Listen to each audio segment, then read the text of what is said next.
جیسا کہ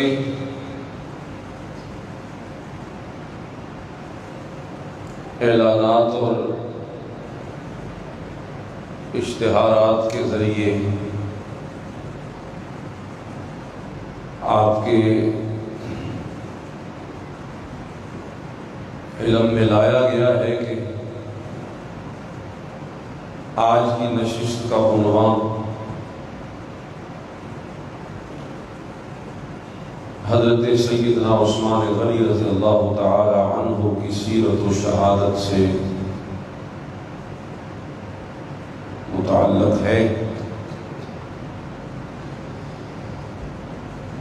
میں اللہ کے حضور دعا گو ہوں کہ اللہ تبارک و تعالی مجھے ایسے کلمات بخشے کہ جس کے نتیجے میں آج کی اس نشست کا مقصد پورا ہو جائے۔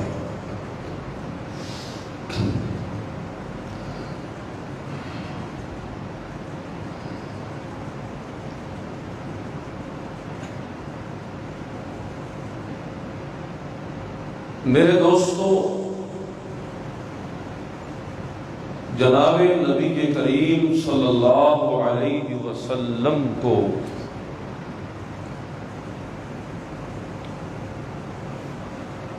دنیا میں مبعوث فرمانے کا جو الہی مقصد تھا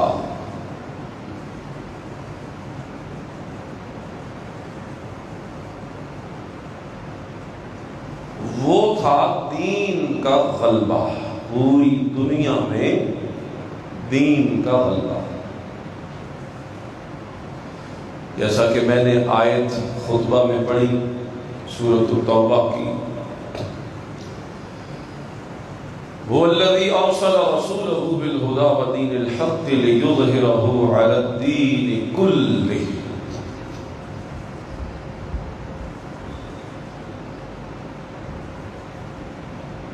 کہ رسول کو بھیجنے کا مقصد دنیا کے اندر تمام ادیان پر دین اسلام کو غالب کرنا۔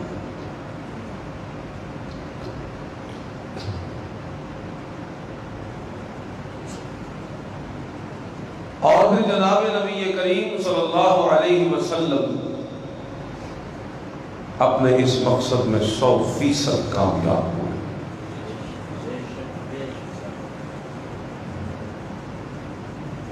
کس طریقے سے جناب نبی کریم صلی اللہ علیہ وسلم نے دنیا میں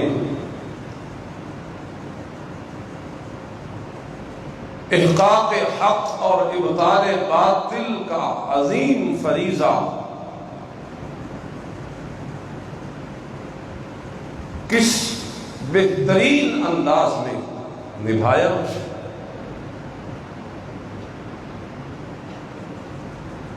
کہ حجۃ الوداع کے موقع پہ صحابہ نے بھی یہ گواہی دی تھی کہ آپ نے اس فریضے کی ادائیگی کا حق ادا کر دیا۔ ظاہر بات ہے دنیا کے اندر پہلے ادیان موجود تھے، تو ان کو مٹا کر شکست دے کر دین اسلام کو فتح یاب کرنا بہت بڑا کارنامہ تھا۔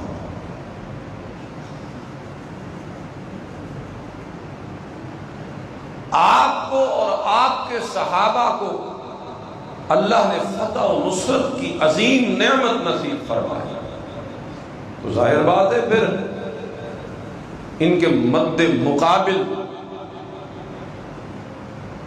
شکست کھا گئے۔ یہ جو شکست خوردہ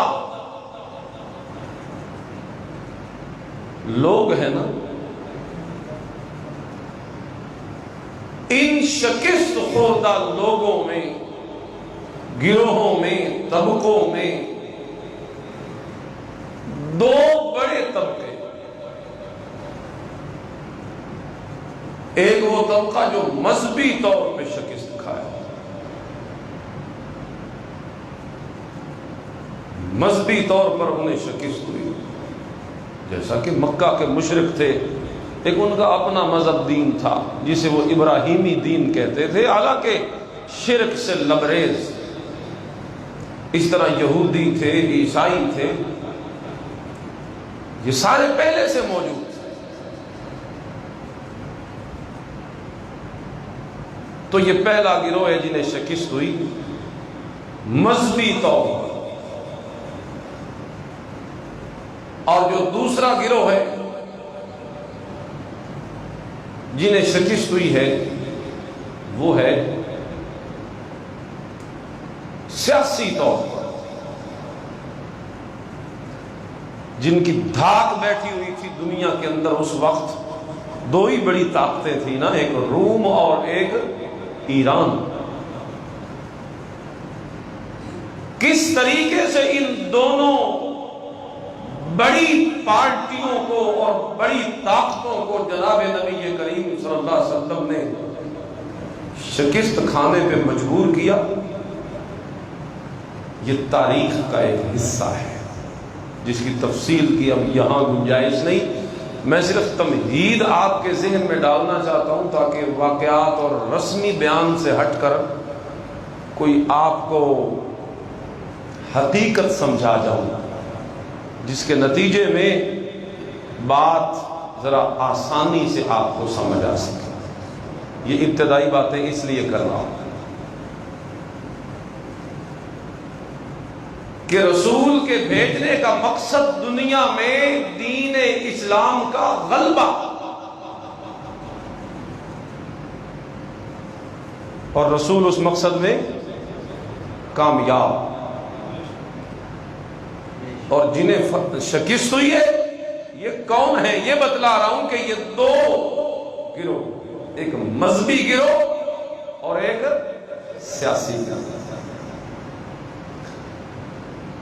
مذہبی گروہ میں یہود و نصارہ مشرکین مکہ، سیاسی گروہ میں روم و ایران،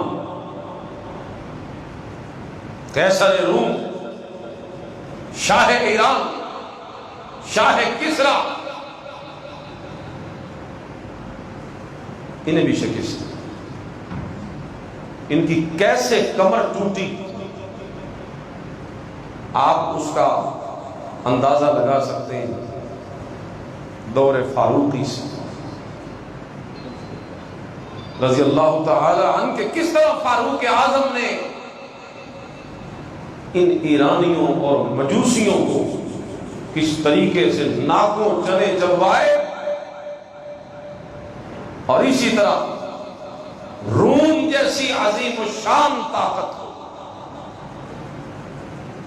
حضرت سیدنا عثمان غنی کے دور میں کس طریقے سے کچلا گیا اور فتح حاصل۔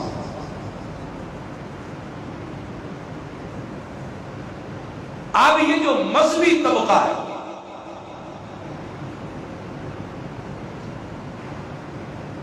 اب شکست کے بعد کے حالات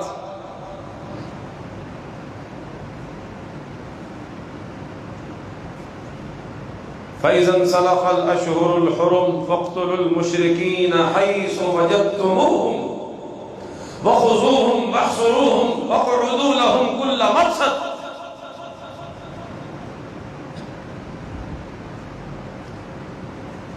اللہ فرماتے ہیں اور شکست خوردہ مشرکین مکہ 4 ماہ کا ٹائم ہے تمہارے پاس، 4 مہینے کی مہلت ہے، بس اس مہلت میں یا ایمان لے آؤ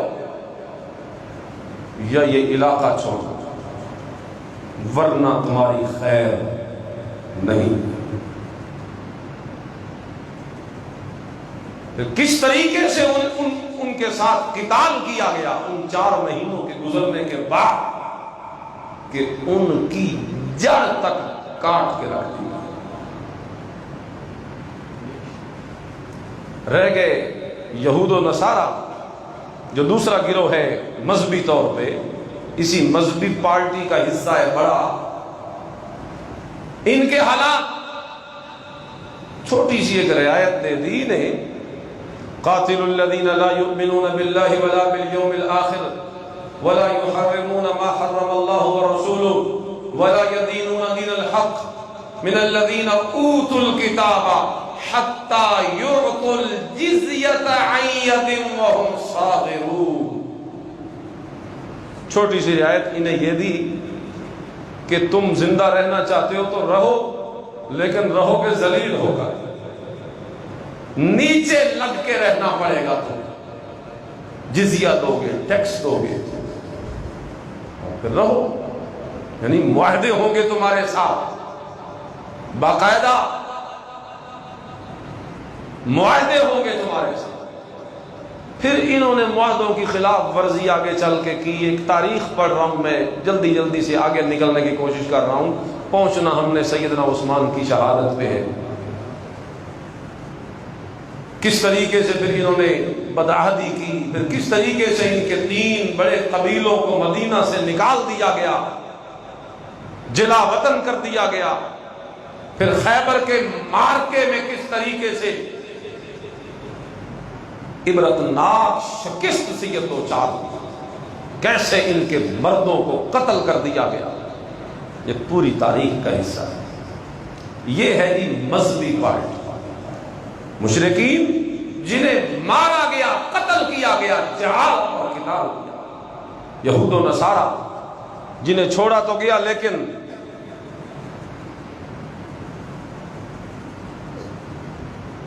ٹیکس دیتے ہیں، نیچے ہیں، کوئی حیثیت اور مقام نہیں حاصل. دوسرا طبقہ سیاسی، روم و ایران. اللہ، اب مجھے خود بتاؤ کہ جو بندہ شکست خوردہ ہو اس کے دل میں انتقام کا جذبہ بھڑکتا ہے کہ نہیں بھڑکتا؟ بھڑکتا ہے، بہت بھڑکتا.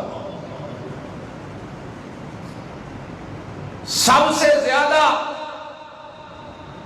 اس شکست سے دوچار ہونے والی قوم یہودی قوم تھی، جن کے مردوں کو قتل کیا گیا، جن کی عورتوں کو غلام بنایا گیا، جو ٹیکس اور جزیہ دینے پہ مجبور ہوئے، ذلیل ہو کے رہ گئے.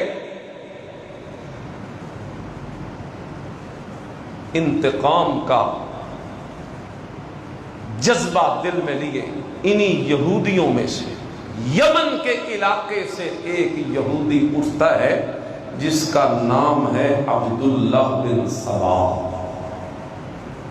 انتقام کی آگ کہ ہمیں سیاسی طور پر، مذہبی طور پر تباہ کر دیا محمد الرسول اللہ، ان کے اصحاب اور ان کی جماعت نے. ہم دنیا کے اندر ذلیل ہو گئے، ہماری قیادت، سیادت، عمارت چھین لی گئی ہم سے. کیوں نہ انہیں بھی توڑا جائے، کیوں نہ انہیں بھی نقصان پہنچایا. اسی مشن کو لے کے اٹھنے والا پہلا بندہ، نام کیا بتایا ہے میں نے؟ عبداللہ بن سبا. مسلمان ہو گیا ظاہری طور پہ، منافق تھا نا، اندر سے یہودی ہے، لیکن اسلام کا لبادہ اوڑھ کے مسلمانوں کی صف میں شامل.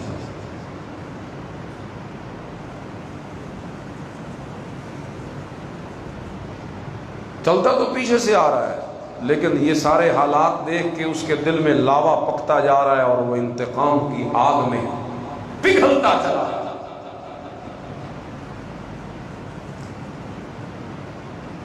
سیدنا فاروق اعظم رضی اللہ تعالیٰ عنہ کی شہادت وہ اسی کی پہلی کڑی ہے. اسلام کی عمارت کو ڈھانے کے لیے پہلا وار کون سا ہے؟ سیدنا فاروق اعظم کی شہادت. اکیلا ہے نا فی الحال، تو اس نے ساتھ ملایا، اس کے حواریوں نے اور اسی کی سوچ نے ان سیاسی شکست خوردہ لوگوں کو جن کا مسکن ایران ہے اور وہاں ویسے ہی ان لوگوں کے ذہنی غلامی والے ذہن ہیں، بڑے شاہوں کے مرید ہیں، بڑے ان کی چاپلوسیاں کرنے والے، بڑے مقدسات کے ماننے والے، بڑے مقدس لوگوں کے اہل بیت اور گھرانے کی عزت اور احترام کرنے والے، ظاہری طور پہ وہ بھی مسلمان ہیں لیکن اندر تو سب کچھ وہی ہے نا، بس انہیں ساتھ ملایا، ان کی دکھتی رگ پہ ہاتھ رکھا کہ مقدسات کے گھرانوں کی بڑی تعظیم کرتے ہیں یہ لوگ،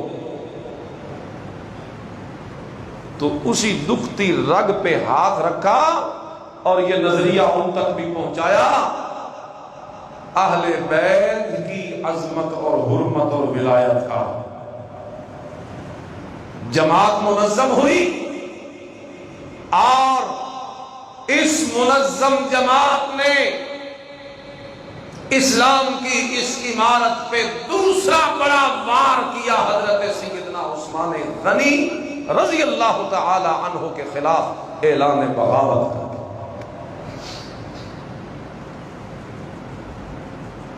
اعلان بغاوت، خلافت عثمان کا حق نہیں، اسے چاہیے کہ چھوڑ دے، خلافت علی کا حق ہے، عثمان خلافت کا حقدار نہیں۔ پھر طرح طرح کے اعتراضات،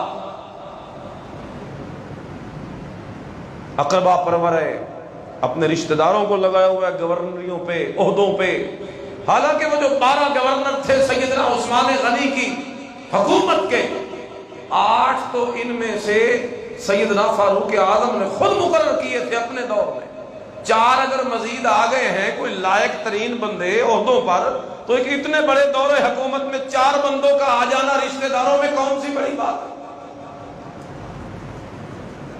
خیر، میں آگے نکلنا چاہتا ہوں۔ یوں یہ صدا بلند ہوئی، اعلان بغاوت ہوا فاروق اعظم کے خلاف، عثمان غنی کے خلاف۔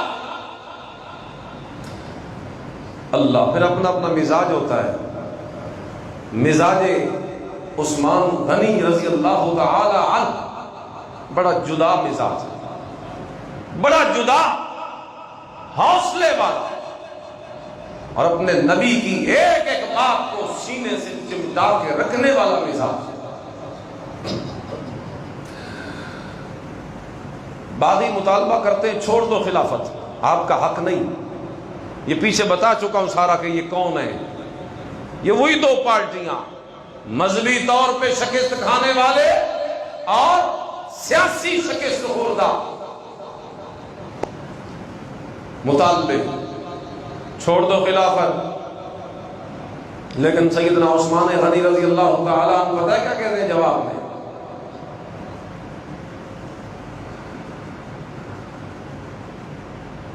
کہتے ہیں میں خلافت اور حکومت کیسے چھوڑوں؟ میرے آقا اور میرے مولا، میرے محبوب نے مجھے یہ وصیت کی تھی، ہے عثمان، ان اللہ مقمص قمیص الخلافہ، اے میرا عثمان، ایک وقت ایسا آئے گا کہ میرا رب تجھے میری جانشینی اور میری خلافت والا قمیض پہنائے گا، اور جب وہ وقت آ جائے تو میری وصیت یاد رکھنا، ان اراد المنافقون بخلعی، اگر منافقین کی یہ خواہش ہو کہ تو اس قمیص کو اتار دے، اس خلافت کو چھوڑ دے، اگر منافق تجھ سے یہ مطالبہ کرے تو فلا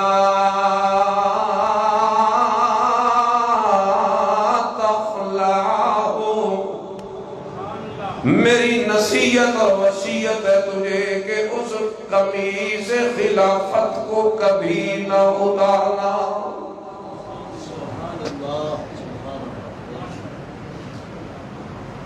ذہنوں کو حاضر کر کے بیٹھے، میں پیچھے ایک بات جوڑ کے لے آیا ہوں تاکہ بات سمجھ آیا۔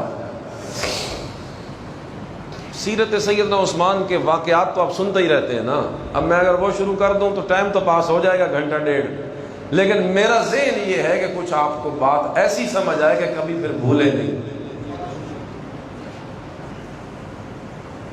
بس اسی نصیحت کو اللہ کے نبی صلی اللہ علیہ وسلم کے اس جانشین نے اپنے سینے کے ساتھ چمٹایا ہوا ہے،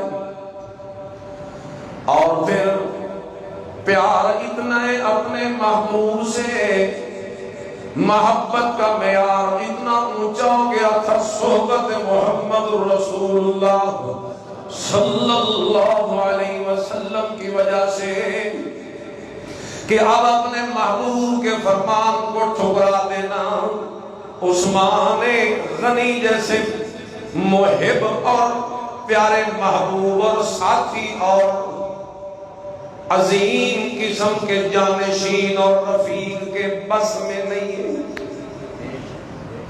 یہ تو ہم ہیں نا کہ ہم ان کے امتی بھی ہیں، ہمیں ان سے پیار بھی بڑا ہے، ہمیں عشق بھی بڑا ہے، ہم بڑے عاشق ہیں، لیکن مرضی ہم نے اپنی کر دی۔ یہ معیار محبت ہمارا دھوکہ ہے، دھوکہ۔ یخادعون اللہ والذین آمنوا، اور دھوکہ دینا چاہتے ہو اللہ کو، ما یخدعون الا انفسهم، کبھی کوئی اللہ کو دھوکہ نہیں دے سکتا، دھوکے کا وبال تو خود اس بندے پہ ہی پڑا کرتا ہے۔ یوں دعووں سے، دعوے تو پھر منافقین بھی بڑے کرتے تھے، تو دعوے ہم بھی بڑے کرتے ہیں، تو وہ بھی تو بڑے کہتے تھے آپ پہ ہماری جان فدا ہو، تو پھر کیا ان کے دعووں کو مان کر آپ ان کو سند دے دو گے اللہ کی رضا کی؟ میاں یہ کوئی مذاق نہیں ہے، یہ دین اسلام ہے، یہ شریعت ہے، یہ میرے اللہ کی حکومت ہے، یہ میرے نبی کی نبوت ہے، یہ صحابہ کی اطاعت ہے۔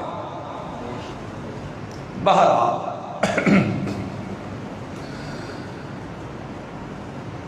تو رنگ ایسا چڑھا ہوا ہے عثمان غنی پر۔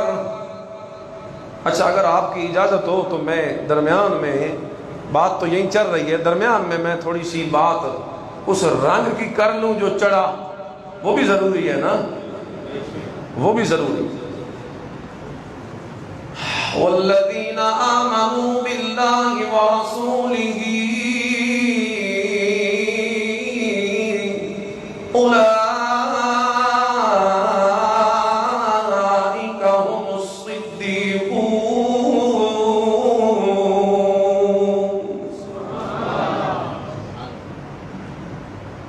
بول لیں آپ بھی تھوڑا سا زور سے کہیں، بور نہ ہو سوئیں نا، بول دے رہو تھوڑا تھوڑا۔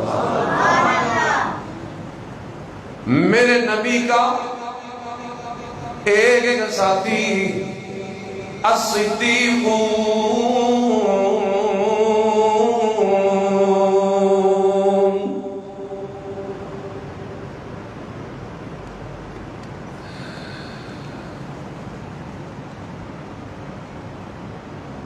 اے میرے پیغمبر، آپ کی یہ جو میں نے حدیث پڑھی ہے نا کہ آپ کو خلافت کا قمیض اللہ پہنائے گا اور آپ اس کو اتارنا نہ، یہ پرچی آئی ہے کہ اس کا حوالہ دے دیں۔ یہ حدیث کی ساری کتابوں میں یہ حدیث موجود ہے، ترمذی اٹھائیں موجود ہے، مشکات اٹھائیں موجود ہے۔ آپ وہ مناقب والا باب نکالیں جس باب میں مناقب بیان ہوئے سیدنا عثمان غنی رضی اللہ تعالی عنہ کے، تو اس میں آپ کو یہ حدیث مل جائے گی۔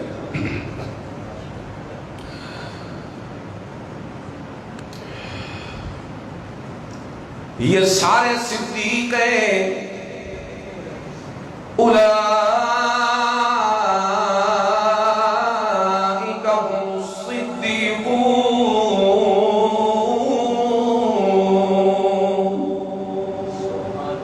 آپ کو پتہ ہے صدیق کون ہوتا ہے؟ پتہ ہے آپ کو؟ آپ نے تو یہی سن رکھا ہے کہ حضرت ابوبکر صدیق صرف وہی صدیق ہے۔ او بھائی وہ صدیق اکبر ہے، صدیقیت کے اس گروہ کا سرخیر قائد سپہ سالار تو ابو بکر ہے، لیکن جو ساری جماعت ہے صحابہ کی، یہ سارے کیا ہیں؟ زور سے بولو کیا ہے؟ صدیق ہیں۔ اور آپ کو پتہ ہے صدیق بنتا کیسے ہے؟ عناصر ترکیبی کیا ہے صدیق کے؟ وہ کون سی صفتیں جن صفتوں کا پیدا کرنا ضروری ہے کہ بندہ مقام صدیقیت تک پہنچ جائے؟ اللہ کا قرآن اسے بیان کرتا ہے اور اللہ فرماتے فَأَمَّا مَنْ أَعْطَى وَاتَّقَى وَصَدَّقَ بِالْحُسْنَى۔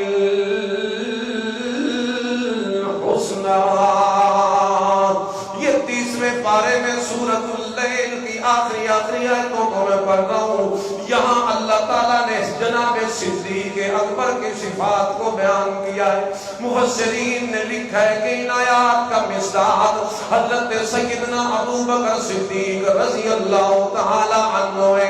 تو وہ صدیق کیسے بنا؟ ان آیتوں میں اللہ نے یہی بتایا۔ اب جو بندہ ان صفات کو اپنے دل میں پیدا کرے گا، اپنے وجود میں وہ صفات پیدا کرے گا، تو اسے بھی اللہ مقام صدیقیت پہ پہنچا دے گا۔ اللہ اکبر کبیرہ۔ ان 3 صفات صدیقیت میں سے پہلی چیز جو ہے فَأَمَّا مَنْ أَعْطَى، پہلی صفت صدیقیت کی یہ ہے کہ بندے کے اندر اعطاء والی صفت پیدا ہو جائے، اپنی بولی میں کہوں عطا والی صفت پیدا ہو جائے، اور آسان کروں سخاوت والی صفت پیدا ہو جائے، جود و سخا کی صفت پیدا ہو جائے، عطا اور اعطاء کی صفت پیدا ہو جائے۔ بس یہ دل کے اندر آ جائے، یہ جو مال اللہ نے مجھے دے رکھا ہے یہ کوئی میری ملکیت تو نہیں ہے، یہ تو میرے ہاتھوں سے گزار کے میرا امتحان لینا چاہتا ہے کہ اب بھلا یہ کرتا کیا ہے؟ یہ مال پہلے بھی اسی کا تھا، بعد میں بھی اسی کا رہے گا، نہ یہ پہلے میرا تھا نہ یہ بعد میں میرا ہے۔ اس لیے دنیا کا مال اگر مل جائے تو اس مال کو اللہ کے راستے کے اندر بے دریغ خرچ کرنے کا جذبہ اپنے دل میں رکھنا، اپنے مال کی وہ اللہ تعالیٰ کے راستے کے اندر سخاوت کی مثال قائم کرنا، یہ جود و سخا کا جو پہلا درجہ ہے تو اسی چیز سے ابتدا ہوتی ہے مقام صدیقیت کی۔ صدیقیت کے مقام پہ پہنچنے کے لیے سب سے پہلے عطا اور اعطاء والی صفت اپنے اندر پیدا کرنی پڑتی ہے۔ اور خود بتاؤ سیدنا عثمان غنی کی سخاوت کے چرچے سننے والوں، ہر وقت سنتے ہو علماء کے بیان، ہر وقت پڑھتے ہو کتابوں میں، اور یہ تو مثال بن کے رہ گیا حضرت عثمان غنی کا جود و سخا، کیونکہ عثمان غنی رضی اللہ تعالیٰ عنہ اسلام لانے کے بعد سخاوتوں کی مثال قائم کرنا یہ تو بڑا مشہور ہے، لیکن حضرت شاہ ولی اللہ نے ازالۃ الخفا کے اندر لکھا کہ آپ کو جو ذوالنورین کہتے ہیں، 2 نوروں والا، اس کا ایک مطلب یہ ہے کہ آپ اسلام لانے سے پہلے بھی سخاوت کرنے والے تھے، اسی طرح اسلام لانے کے بعد بھی آپ سخاوت کرنے والے تھے۔ یہ جو اسلام سے پہلے اور اسلام کے بعد سخاوت والا وصف آپ کے ساتھ چمٹ چکا تھا، اسی صفت کی وجہ سے آپ کو ذوالنورین کہا جاتا ہے۔ بہرحال یہ اعطاء اور عطا اور جود و سخا والا وصف تمام صحابہ کرام میں سے سب سے زیادہ امتیازی طور پہ اگر پایا جاتا تھا تو عثمان غنی میں پایا جاتا تھا۔ نام کے ساتھ لگ گیا غنی۔ اللہ اکبر۔ دنیا کے مال سے اسے کوئی پرواہ نہیں، وہ دیتا ہے۔ اب میں واقع چھیڑ دوں تو بات لمبی ہو جائے گی، اشارے کرتا جاتا ہوں بس، میں آپ اشاروں کو سمجھیں۔ جود و سخا کا کیا عالم ہے.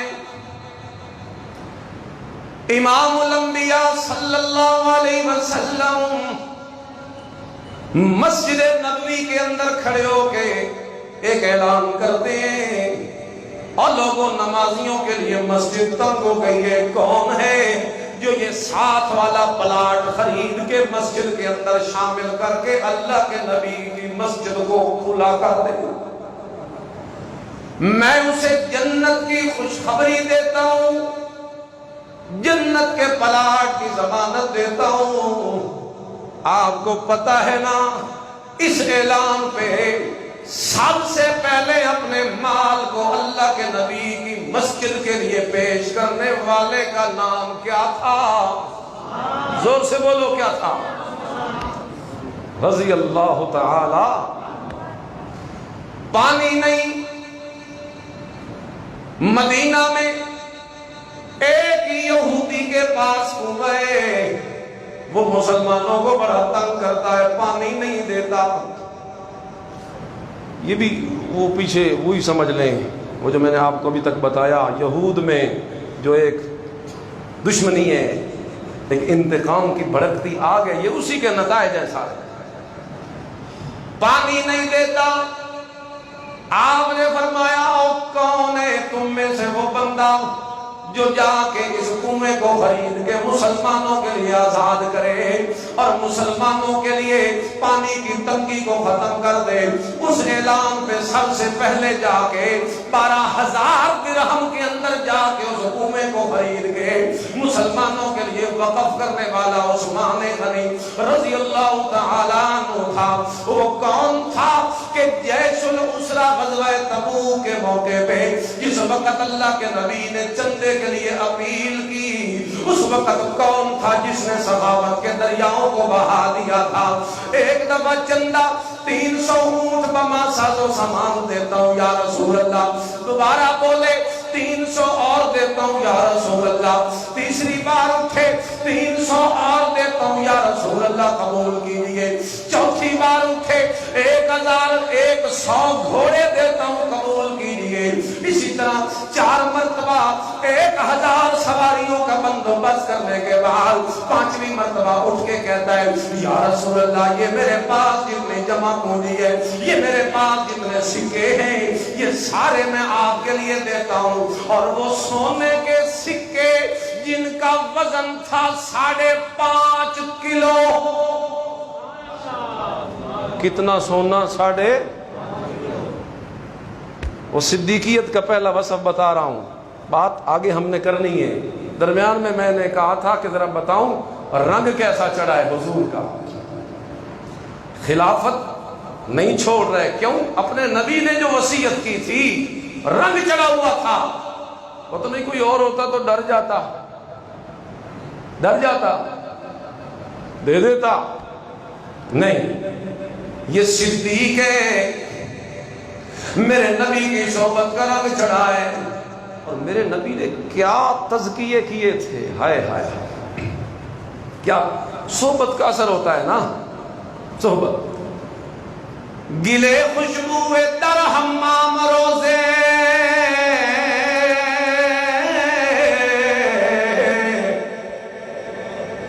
رسید از دست محبوب بدستم بدو گفتم کہ مشکی یا امیری کہ از بوئے دلاویز تو مستم بگفتہ من گلے ناچیز بودے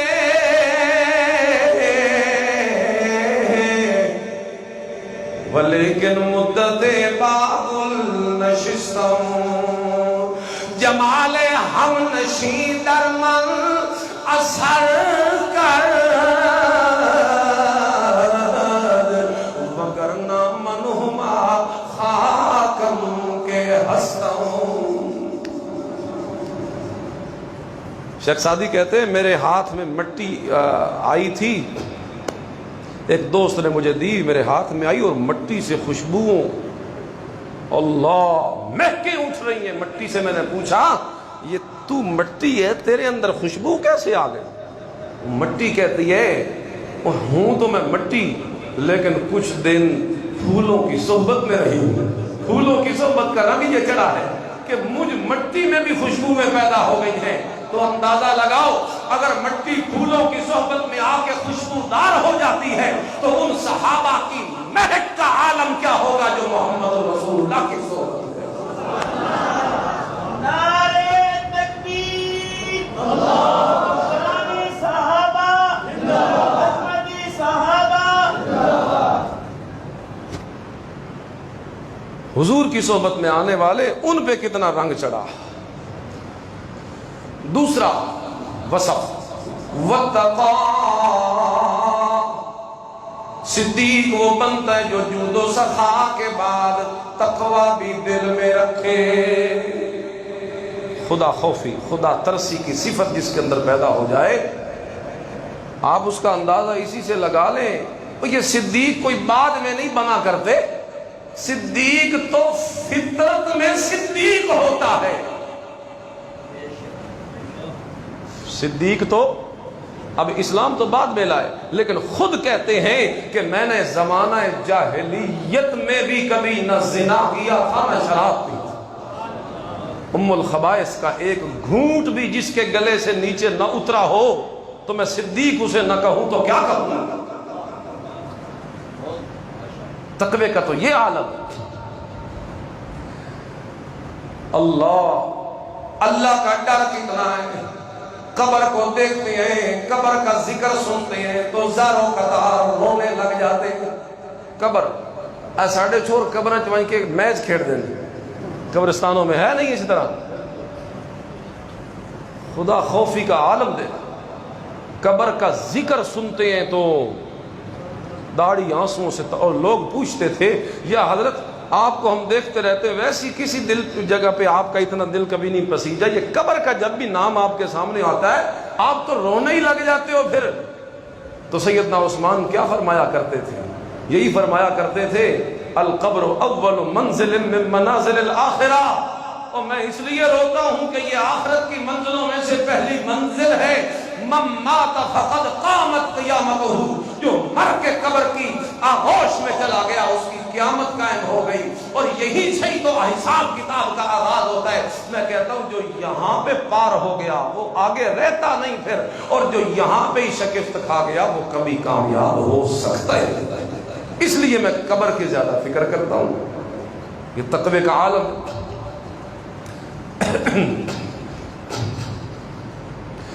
فَأَمَّا مَنْ أَعْطَىٰ وَاتَّقَىٰ وَصَدَّقَ بِالْحُسْنَىٰ، تیسرا وصف جس سے مقام صدیقیت کمال کو پہنچ جاتا ہے وہ کون سا ہے؟ وَصَدَّقَ بِالْحُسْنَىٰ، ہر اچھی بھلی بات کی تصدیق کر دینا، مان جانا۔ اور یہ وصف آپ حیران ہوں گے، سیدنا عثمان غنی رضی اللہ تعالی عنہ کتنے نمبر پہ مسلمان ہوئے بھائی؟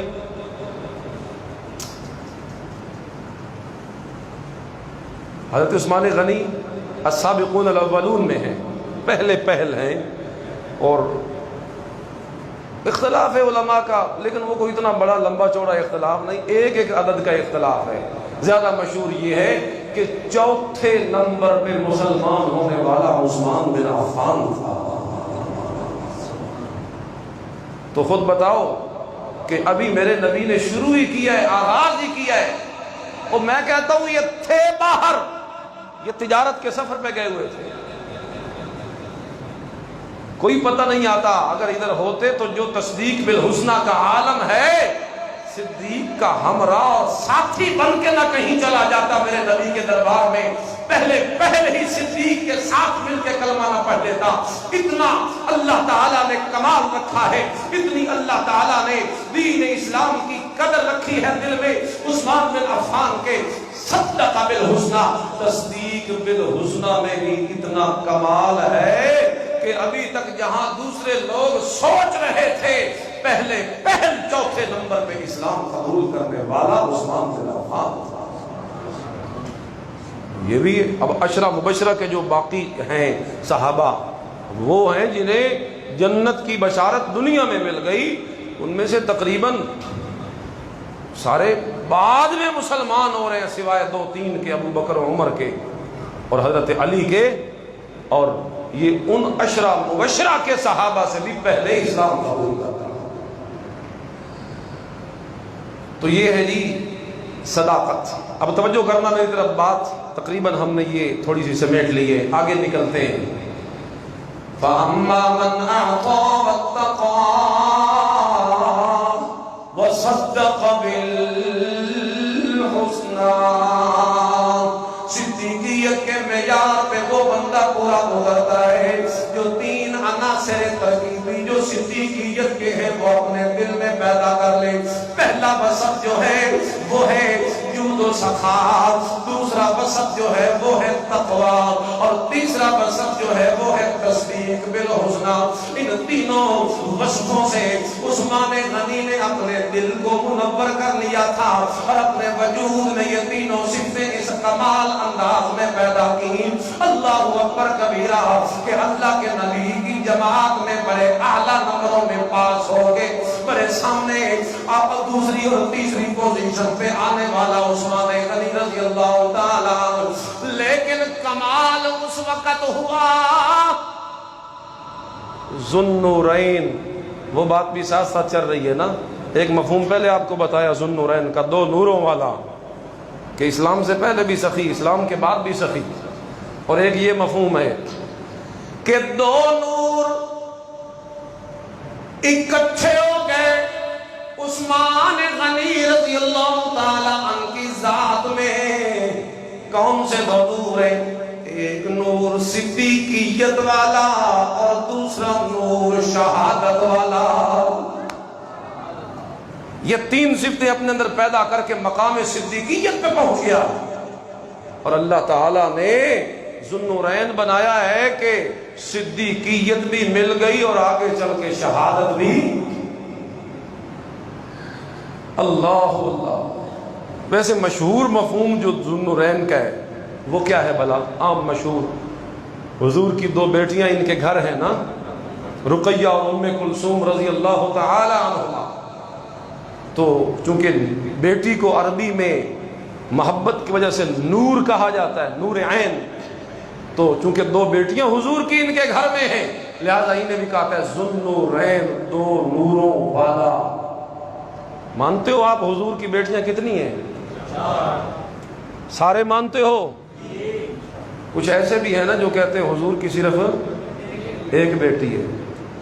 رقیہ ام کلثوم کو وہ ربیبہ بتاتے ہیں، حضرت خدیجہ کے پچھلے خامد کی بیٹیاں، حضرت خدیجہ کے پچھلے خامد کی بیٹیاں، پچھلک جنوں اسی آتے ہیں اپنی بولی وچ، لے پالک بھی اسے کہتے ہیں، گود لی ہوئی پچھلک۔ اللہ اللہ اللہ۔ اچھا مجھے بتاؤ، یہ جو حقیقی بیٹی ہوتی ہے، جتنا درد اس کا باپ کے دل میں ہوتا ہے، یہ پچھلگ اور ان دوسری بیٹیوں کے بارے میں ہوتا ہے؟ باپ اللہ، وہ جو یہ پہلے دونوں رقیہ ام کلثوم حضرت عثمان کے نکاح میں تو بعد میں آئی ہیں، آپ کو پتہ ہے یہ پہلے کس کے نکاح میں تھے؟ ابو لہب کے 2 بیٹے تھے، عتبہ اور عتیبہ۔ ابھی رخصتی نہیں ہوئی تھی، یہ یاد رہے، رخصتی نہیں ہوئی تھی، نکاح ہوا تھا حضور کی 2 بیٹیوں کا، ابو لہب شریر کے 2 بیٹوں کے ساتھ۔ اور جب حضور نے اعلان نبوت کیا اور لا الہ الا اللہ کا ڈنکا بجایا تو اسے پسند نہ آیا۔ وہ اور تو کہیں اپنا غصہ نکال نہیں سکتا تھا، عداوت حضور سے تھی، دشمنی حضور سے تھی، عداوت اللہ کی توحید سے تھی، دشمنی اللہ کے قرآن سے تھی۔ اب وہ چاہتا ہے کہ میں حضور کو تکلیف پہنچاؤں۔ اب حضور کو تکلیف پہنچانے کے لیے اس نے اپنے بیٹوں کو کہا کہ ان دونوں بیٹیوں کو کیا کرو؟ طلاق دو۔ اب مجھے بتاؤ، اگر یہ سگی خدیجہ کی ہوتی تو یہ اذیت تو خدیجہ کے لیے تھی۔ پتہ نہیں آپ سمجھے کہ نہیں سمجھے، تھوڑی سمجھنے والی بات۔ اگر یہ سگی نہ ہوتی میرے پیغمبر کی تو یہ جو اذیت دینے کے لیے طلاق دلوا رہا ہے اپنے بیٹوں سے، تو اگر یہ سگی میرے نبی کی نہیں تو میرے نبی کو کوئی تکلیف ہو سکتی ہے؟ اذیت تب ثابت ہو سکتی ہے جب یہ دونوں سگی میرے پیغمبر کی بیٹیاں مانی جائے۔ اللہ اللہ، اور یہ سگی بیٹیاں ہیں، اللہ کا قرآن گواہی دیتا ہے، یا ایھا النبی قل لازواجک وبناتک ونساء المؤمنین۔ ازواج، بنات، نساء تینوں جمع کے صیغے ہیں، تینوں جمع کے صیغے ہیں، ازواج، بنات، نساء تینوں جمع کے صیغے ہیں۔ اے نبی کہیے اپنی بیویوں سے بھی، مومنہ عورتوں سے بھی، اور اپنی بیٹیوں سے بھی پردے کا حکم۔ تو جمع کا صیغہ 3 سے زائد کے لیے ہوتا ہے۔ بہرحال ذوالنورین، جماعت کتنے بجے کی؟ 5:30۔ میں بات ختم کرتا ہوں، توجہ کیجیے۔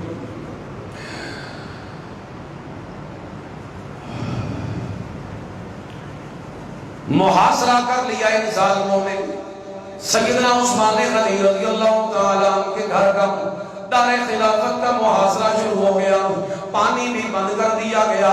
آج دنیا کے اندر باقی صحابہ اور مظلومین کی مظلومیت کا بڑا چرچا دنیا میں کیا جاتا ہے، لیکن ہائے عثمان تیری مظلومیت کتنی زیادہ ہے، تیری مظلومیت سے دنیا کیوں نہ واقف ہے۔ حضرت امام حسین بھی بڑے مظلوم ہیں، اس میں کوئی شک نہیں کہ ان ظالموں نے، اللہ کی لعنت ان ظالموں پہ جنہوں نے امام حسین کو تڑپایا تھا، میرے نبی کے نواسے کو خاک و خون میں لتبت کیا تھا، میرے نبی کے نواسے کا پانی 3 دن کے لیے بند کیا تھا۔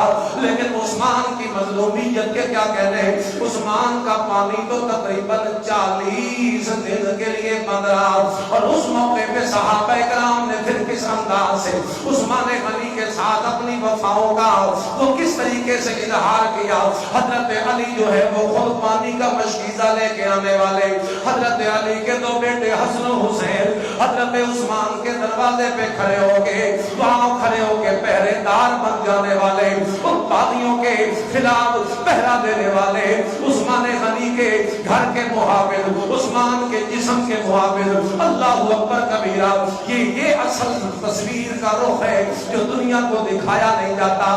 آج دنیا کو دکھایا جاتا ہے صحابہ کی دشمنیوں کی تصویر والا رخ، حالانکہ صحابہ میں دشمنیاں نہیں، صحابہ میں تو بڑا پیار ہے، بڑا قرار ہے، بڑی محبت ہے، بڑی مودت ہے، بڑا لطف ہے، بڑا کرم ہے، بڑا پیار ہے، بڑا برتاؤ ہے صحابہ کرام کا، کیونکہ اللہ کا قرآن گواہیاں دیتا ہے۔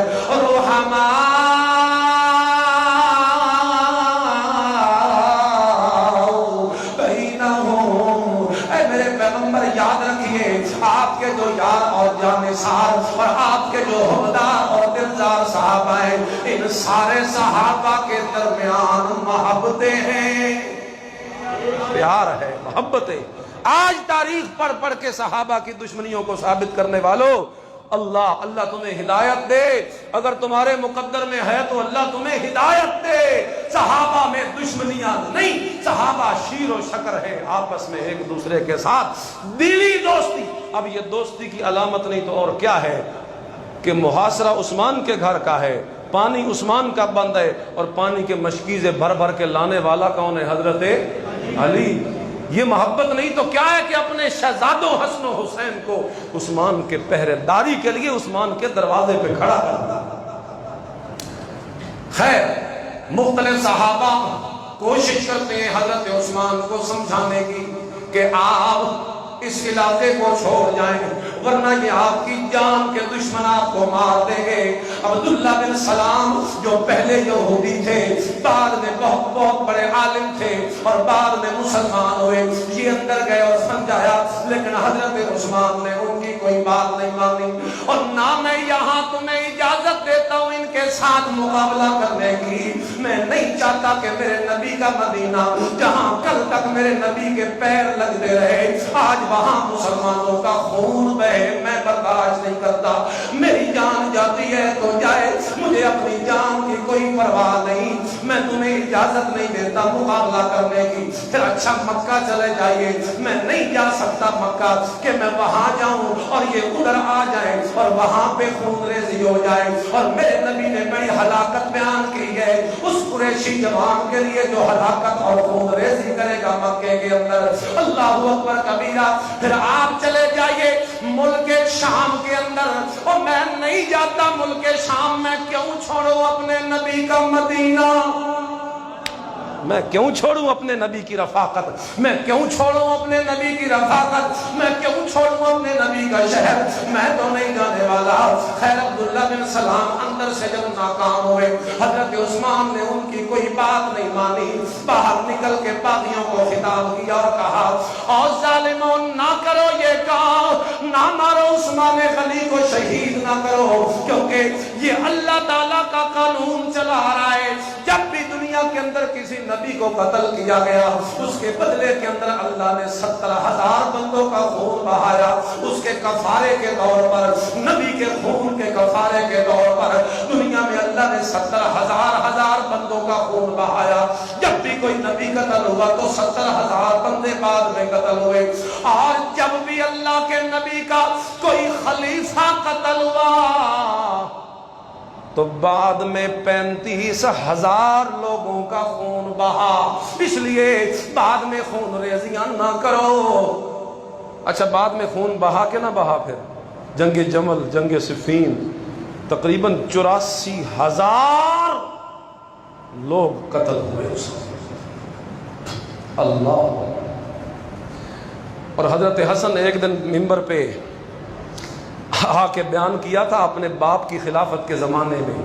حضرت حسن نے اور بتایا تھا لوگو سنو میری بات، میں نے رات کو خواب میں دیکھا ہے کہ اللہ کی عدالت لگ چکی ہے، قیامت کا میدان قائم ہو چکا ہے، اور اللہ کا عرش جو ہے اس کا پایا میرے محمد الرسول اللہ نانا نے پکڑا ہوا ہے۔ اور پھر اچانک میرے نبی کھڑے ہیں کہ ساتھ آ کے میرے نبی کے شانے کو پکڑ کر، کندھے کو پکڑ کر صدیق آ کے کھڑا ہو گیا ہے۔ پھر تھوڑی دیر گزری ہے عمر فاروق آ کے کھڑا ہو گیا ہے، اس کے کندھے کو پکڑ کر یہ حضور کھڑے ہیں، یہ صدیق کھڑے ہیں، یہ عمر کھڑے ہیں۔ اور تھوڑی دیر گزری ہے میں نے دیکھا ہے عثمان آ گیا، عثمان آ گیا ہے، اور حالت یہ ہے کہ عثمان کا کٹا ہوا سر اس کے ہاتھوں پہ ہے، اور وہ اللہ کے سامنے عدالت میں آ کے کہتا ہے اللہ ان لوگوں سے پوچھنا جو اوپر سے اپنے آپ کو مسلمان کہتے تھے، جو اوپر سے مسلمان بن چکے تھے، انہوں نے کس جرم میں میرا سر قلم کیا، اللہ یہ دیکھنا۔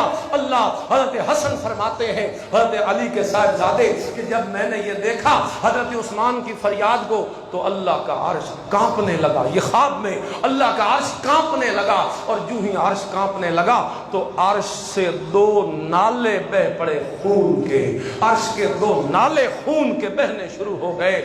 شاید وہ یہی جنگ جمل اور جنگ صفین ہو کہ حضرت عثمان غنی رضی اللہ تعالی عنہ کے قتل کے بعد اور آپ کی شہادت کے بعد پھر مسلمانوں میں کبھی اتحاد نہ بن سکا، پھر دنیا میں اتحاد کی وہ فضا نہ قائم ہو سکی، پھر دنیا کے اندر تفرقہ پیدا ہو گیا، فتنے آنے شروع ہو گئے، دنیا کے اندر اختلاف پیدا ہو گئے، پھر لڑائیاں شروع ہو گئی۔ بہرحال میں کہنا یہ چاہتا ہوں جس وقت حضرت عثمان میرے نبی کے پیارے کو تڑپایا گیا، پھر بعد میں اس کا نتیجہ تو امت نے بھگتا، لیکن وہ جو چاہتے تھے نا کہ پھونکوں سے اللہ کا چراغ بجھا دیں، وہ 2 پارٹیاں اس لیے اٹھی تھی نا انتقام لینے کے لیے، وہ مذہبی اور سیاسی پارٹیاں انتقام لینے کے لیے اٹھی۔ پہلا بار فاروق اعظم کی شہادت کی صورت میں ہوا، دوسرا بار عثمان غنی کی شہادت کی صورت میں ہوا، اور اس بار کے کرنے میں سے ان کا مقصد یہ تھا کہ دنیا کے اندر اسلام کا چراغ بجھ جائے، اسلام کا چراغ بجھ جائے، لیکن یہ ان کی بھول تھی۔ پھونکوں سے یہ چراغ بجھایا، پھونکوں سے یہ چراغ، یریدون لیطفئوا نور اللہ بافواہہم، وہ چاہتے تھے دنیا کے اندر اسلام کا کلا کما کرنا، اسلام کے غلبے کو ختم کرنا، لیکن اس کے بعد اللہ تعالیٰ نے چلو کچھ عرصہ تو گزرا، حضرت علی کا دور بھی خانہ جنگی میں تو گزر گیا، لیکن بعد میں ایک دور آیا امیر معاویہ کا،